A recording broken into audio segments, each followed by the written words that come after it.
Les métiers et métiers supports, les formations requises, les types et tailles d'entreprises présentées aux jeunes. Partage d'expériences aussi avec des spécialistes, entrepreneurs et autres modèles de réussite dans les domaines des mines, du pétrole et de l'énergie. En 88, il n'y avait pas de mines en production en ce moment en Côte d'Ivoire, mais moi j'ai choisi le traitement de minerais. Tout de suite, j'ai intégré la première mine. Jusqu'à l'heure, là, je n'ai pas connu de chômage. On a eu l'occasion d'échanger avec les professionnels. Ils nous ont donné des conseils qui nous ont permis de mieux nous orienter sur notre vision de carrière. Inciter les jeunes à saisir les opportunités dans les domaines des ressources extractives et énergétiques, finalité de cette 8e édition de la caravane de l'entrepreneur de la Fondation Keidan. Déjà 4 villes visitées, cette club a installé 55% d'intentions d'entreprise et encore le même objectif, former des champions nationaux.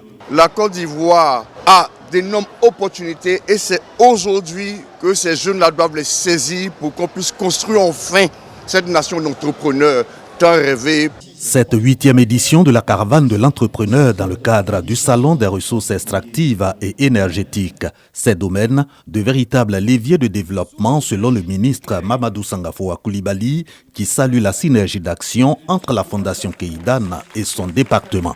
Sous le leadership éclairé du président de la République, nous croyons fermement que l'avenir de notre secteur extractif et énergétique se construit avec vous les jeunes et pour vous les jeunes.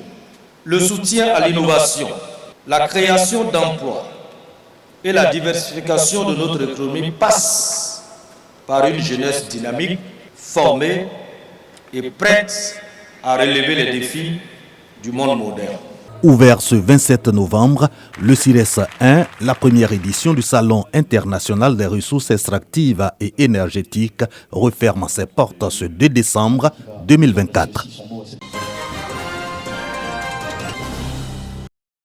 50 acteurs du numérique issus de 9 pays de l'Afrique en conclave à Abidjan. Durant 2 jours, ils poseront les bases d'un dialogue constructif sur l'évaluation des résultats de l'enquête sur l'efficacité des fonds de services universels sur le continent. Proposer des idées inspirantes afin de garantir un accès universel aux télécommunications. Aujourd'hui, nous avons une opportunité rare de combiner nos forces, de surmonter les défis et de bâtir un futur où chaque citoyen africain, qu'il soit en milieu urbain ou rural, pourra pleinement profiter des bienfaits de la connectivité.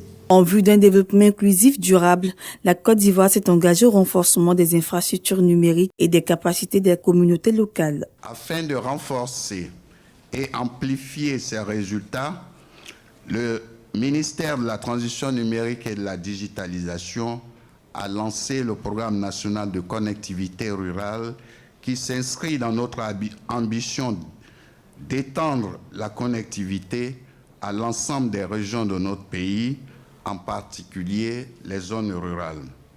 Cependant, de nombreux facteurs bloquants freinent quelque peu cette ambition. Il s'agit notamment de la modernisation et le déploiement des infrastructures, les écarts d'accès entre zones urbaines et rurales. Les conclusions de ces travaux serviront de base solide pour élaborer les politiques et stratégies qui accéléreront la transformation numérique du continent africain.